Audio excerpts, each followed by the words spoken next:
ഒരിടത്തൊരു കടുവക്കുട്ടി ഉണ്ടായിരുന്നു. വെറും പാവമായിരുന്നു ആ കടുവക്കുട്ടി. അതിൻ്റെ കൂട്ടുകാർ മറ്റു കടുവക്കുട്ടികളല്ലായിരുന്നു, പകരം ആ കാട്ടിലെ തന്നെ മാൻകുട്ടികളായിരുന്നു. ഒരു കടുവക്കുട്ടിയാണ് തങ്ങളുടെ കൂടെ കളിക്കുന്നതെന്ന് മാൻകുട്ടികളും, മാൻകുട്ടികളാണ് തൻ്റെ കൂടെ കളിക്കുന്നതെന്ന് കടുവക്കുട്ടിയും ചിന്തിച്ചതേയില്ല. അങ്ങനെ എന്നും കളിച്ചും ചിരിച്ചും അവർ ദിവസങ്ങൾ തള്ളി നീക്കി. ഒരു ദിവസം കളിച്ചുകൊണ്ടിരിക്കുമ്പോൾ ഒരു മാൻകുട്ടി ഉറക്കെ വിളിച്ചു പറഞ്ഞു, അയ്യോ ഓടിക്കോ, അതാ ഒരു കഴുതപ്പുലി വരുന്നു, അത് നമ്മളെ പിടിച്ച് തിന്നും, രക്ഷപ്പെട്ടോളൂ. എല്ലാ മാൻകുട്ടികളും ഓടി രക്ഷപ്പെട്ടു. ഒപ്പം നമ്മുടെ കടുവക്കുട്ടിയും പേടിയോടെ ഓടി സ്ഥലം വിട്ടു. കുറച്ച് ദിവസങ്ങൾ കഴിഞ്ഞ് വീണ്ടും അവരെല്ലാം കളിച്ചുകൊണ്ടിരിക്കുമ്പോൾ ഒരു മാൻകുട്ടി പേടിയോടെ വിളിച്ചു പറഞ്ഞു, അയ്യോ അതാ ചെന്നായ്ക്കൾ, ഓടിക്കോ അല്ലെങ്കിൽ നമ്മുടെ അന്ത്യം. അന്നും മാൻകുട്ടികളും കടുവക്കുട്ടിയും പേടിച്ച് ജീവനും കൊണ്ട് എങ്ങോട്ടോ ഓടി രക്ഷപ്പെട്ടു. ഈ കഥയെല്ലാം വീട്ടിൽ പറഞ്ഞപ്പോൾ അച്ഛൻ കടുവ ചിരിച്ചു. നീ ആ മാൻകുട്ടികളോട് കളിക്കുന്നതേ തെറ്റ്. നിങ്ങൾ തമ്മിൽ ചേരില്ല. എന്നാലും അവർ നിന്റെ കൂട്ടുകാരായി എന്നുള്ളത് ഞാൻ അംഗീകരിക്കുന്നു. പക്ഷേ കഴുതപ്പുലിയും ചെന്നായൊക്കെ കണ്ട് അവർ ഓടുമ്പോൾ നീയും ഓടുന്നത് എന്തിനാണ്? അച്ഛാ, ഞാൻ അവിടെ നിന്നിരുന്നെങ്കിൽ അവർ എന്നെ കൊന്നു തിന്നേനെ. മണ്ട, അവർ പിടിക്കാൻ വന്നത് നിന്നെ അല്ല, മാൻകുട്ടികളെയാണ്.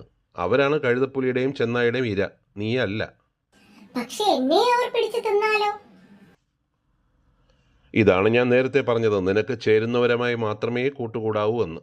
സാരമില്ല, അടുത്ത തവണ ഓടാതെ നീ അവിടെ തന്നെ നിൽക്ക്. വേണം.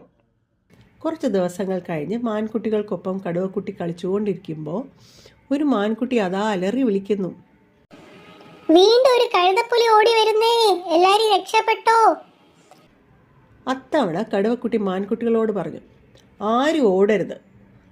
അത് കേൾക്കാതെ മാൻകുട്ടികൾ പേടിച്ചോടി. പക്ഷെ കടുവക്കുട്ടി ഓടിയില്ല, പകരം അവിടെ തിരിഞ്ഞു നിന്നു. ഓടി വന്ന കഴുതപ്പുലി പ്രതീക്ഷിക്കാതെ മുന്നിൽ ഒരു കടുവക്കുട്ടിയെ കണ്ടപ്പോൾ ഒന്ന് ഞെട്ടി. തിരിഞ്ഞ് ഒരൊറ്റ ഓട്ടം. അത് കണ്ട് മാൻകുട്ടികൾ തിരികെ വന്നു. അയ്യോ, നിന്നെ കണ്ടപ്പോൾ അത് തിരിഞ്ഞോടി, ഞങ്ങളെ കണ്ടപ്പോൾ ഓടിക്കുകയും ചെയ്തു. കടുവക്കുട്ടി പറഞ്ഞു, അത് നിങ്ങൾ ഈ കഴുതപ്പുലിയുടെ ഇരകളാണ്. പക്ഷെ ഞാൻ കടുവയാണ്, എന്നെ തൊടാൻ കഴുതപ്പുലിക്ക് ധൈര്യമില്ല. മാൻകുട്ടികൾ ബഹുമാനത്തോടെ കടുവക്കുട്ടിയെ നോക്കി. എന്നാൽ ഞങ്ങൾ അടുത്ത തവണ മുതൽ ഓടാതെ നിൽക്കട്ടെ. കടുവക്കുട്ടി പറഞ്ഞു, വേണ്ട വേണ്ട, അതിനെ കണ്ടാൽ ഓടി രക്ഷപ്പെടുക എന്നുള്ളതാണ് നിങ്ങളുടെ ധർമ്മം, നിങ്ങളുടെ രീതി.